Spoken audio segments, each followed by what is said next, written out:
Here's Brody Brazil. In complete fairness, I've never been to US Bank Stadium. I've obviously seen it on television a bunch. I know people who have been there.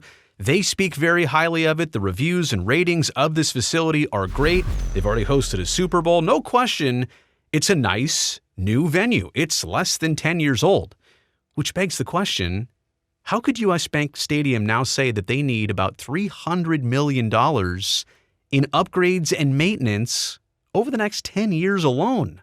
Doesn't it still have that new car smell? Like when you buy a new car, you don't expect to do anything besides routine oil changes and servicing. You don't have to do a bunch of maintenance on it because it's new. But in the case of this stadium, they say it needs a large amount of money kicked in. Here's the situation. The Minnesota Vikings have requested collecting about $20 million a year from the state of Minnesota's taxes, their fund, about $100 million they collect on pulltab gambling. What is that? Pull-tab gambling is like slot machines on a screen, but it's not exactly a slot machine. It's kind of like a scratcher card here in California. It's like the lotto. It's like gambling, but I'm not familiar with it. Apparently, it does quite well. It's a growing industry that, again, last year earned the state about $100 million. The Vikings want about $20 million of that every single year for this stadium. US Bank Stadium, again, highly regarded, but it's only 9 years old. And the Minnesota Sports Facilities Authority, the MSFA, they operate this state-owned stadium. So the state owns it. They're responsible for doing a lot of the work. And the Vikings have chipped in too. But they estimate $300 million of maintenance alone over the next 10 years. Now, look, I don't run an arena. I've worked at plenty of them in my lifetime. I do understand that it costs something to keep the HVAC running, to have the plumbing not fail, to keep the electrical systems working. Yeah, maybe you want some bells and whistles, some new upgrades, a new video system. I get it here and there, but $300 million in the next 10 years, like the stadium's second decade already? And by the way, this is a total last-minute push. Tuesday, like as in Tuesday of this week, a handful of days ago, was the first time a committee considered this proposal by the Vikings to the state legislative committee, and the 5-month legislative session is expected to wrap up in less than 2 weeks. Wait a second, we're in May.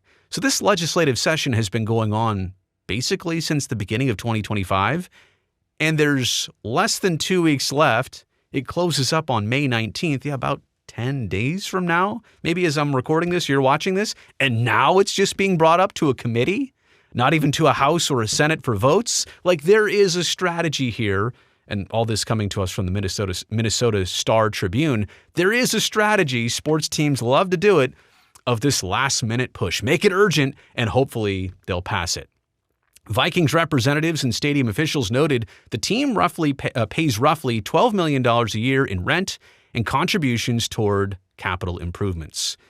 That's a certain amount. That's a specific amount. It's not a high dollar amount for a brand new stadium, but it's not the $1 lease and rent that we see some other teams paying. Team and stadium officials also touted the stadium's economic impact, noting Vikings games and concerts bring in tens of thousands of fans who might not otherwise visit Minneapolis. More than 9 million people have visited US Bank Stadium since it opened back in 2016. Senator Nick Frentz, a North Mankato DFLer, that is a political party in Minnesota, and primary sponsor of this proposal, the $20 million per year that goes to the stadium fund for upgrades, he told the Senate Taxes Committee Tuesday that an ongoing stream of revenue for capital improvements was key to keeping the stadium in top shape. He noted NFL stadiums in other cities have waited, like they've deferred on maintenance projects and then needed significant public support for an overhaul. And I got to be honest, there is something to this proactive approach. I do agree with this part that eventually you might need some money for upgrades. Eventually you might want to start stockpiling this up so that when you need it, you have it and you don't have to ask for it. And that's what Senator Frentz says here. Do we want to have to come back to the legislature every time there's a capital need? This is a better way for Minnesota. Can't even read. But the point here is I see what he's saying, like give us a blank check. Well, not a blank check, but just funnel in this exact amount year after year, and whether we need it or not, we'll eventually go through it. So it's better than asking you over and over. Just say yes right here, right now, and we won't keep coming back. But the thing is, like, being 9 years in and asking for money for the next 10 years. And Minnesota as a state right now is kind of getting bombarded with different requests by teams and facilities. I didn't even put Target Center on here, but apparently not long ago there was some needs to that aging venue for upgrades and updates where the Timberwolves play. U.S. Bank also, the building, the stadium, has a secure perimeter project that's already asking for a separate $30 million for the next phase of that project at the stadium.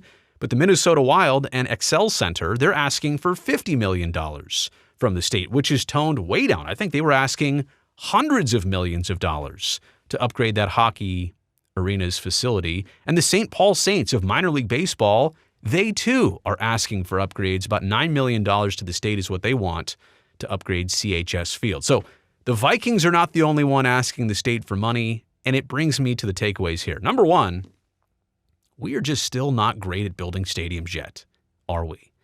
I mean, I expect after 25, after 30 years, you know what the 30-year mark is when you look at a building and say, okay, if you haven't done anything major, now might be the good time. And you know what? If it gets you through another 30 years, now we're talking about a building and its existence across 6 different decades. Now we're starting to get the value out of this building. And if you like the location and it's got good bones, as they say, okay, let's upgrade the venue, the facility. But 9 years in, asking for the next 10 years already? Everything can't be brand new forever. I made that new car smell reference earlier. You know how it works.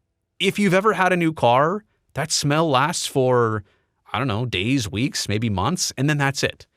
And then it smells like the food that your kid left in the back seat overnight, or in the hot sun, or something that's spoiled in the trunk because it was food and you forgot it was in there, or the pizza you brought home, or whatever. My point is, nothing can be brand new forever. And yeah, U.S. Bank Stadium, one of the best. Keeping it among like the top 10, top 5 stadiums in the NFL, it's impossible. New ones are going to come around. It's hard to always keep up with the Joneses. In fact, that's impossible. Again, I can't appreciate the proactive approach and trying to say we're going to need this now, so just approve it now and we won't beg for it later. There is something to be said about that. I just think we're so early on in this process. And yes, to be quite clear, there is a formula for these late requests. A legislative session going on for 5 months, and we're just now cramming it into the final 2 weeks? Come on.